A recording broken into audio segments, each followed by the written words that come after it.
YouTube author, James Prigioni from New Jersey, is a great backyard gardener. I've watched tons of his videos.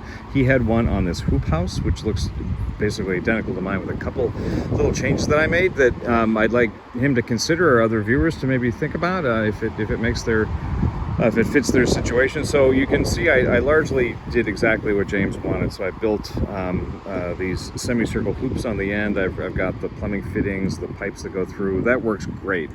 And my son, when he saw me build my first one, which is over here, he saw that I was building per the YouTube video, the 2x4s laying down flat.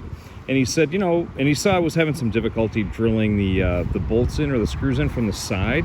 And he said, you know, it would be a lot stronger and easier to build if you put the 2x4s vertically, which you can see I've done here.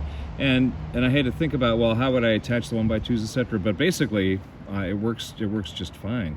So I did find building the hoop house with the 2x4s actually a lot easier just to get installed. So that's my first improvement for my situation. It might not work for everyone, but give it a thought. The second thing is that James went through some trigonometry with figuring out the distance of the flexible hose at the end. I wanted my hoop to be a bit more buoyant than what James had. So what I did was I cut the hose to be the same width as my row cover, so to max out the area on that.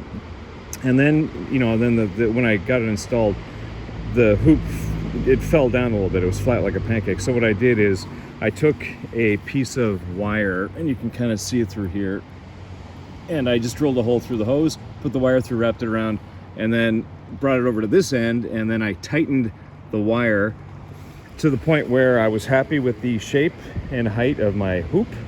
And then I did the same on the other end, and that worked out really well. You can see the shape of this thing is really quite nice, and I've got, oh boy, 3 good feet of vertical on it. So I was really happy with the way that ended up. And you can see how I've got the I put the 1x2 on the end, like his suggestion, and that worked out great. Then the other thing is that he mentioned he can put a second hoop around his hoop house for like a double installation during the winter.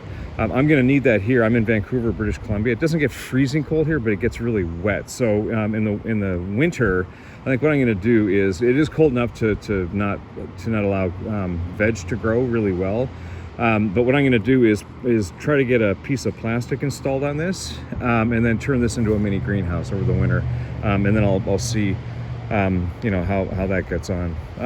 Anyways, that was it. James, thanks very much. That was a really super helpful video you did with the hinges. Mine, just to show you, so there's the handle. I just put this handle on. That's why I wanted to do this video.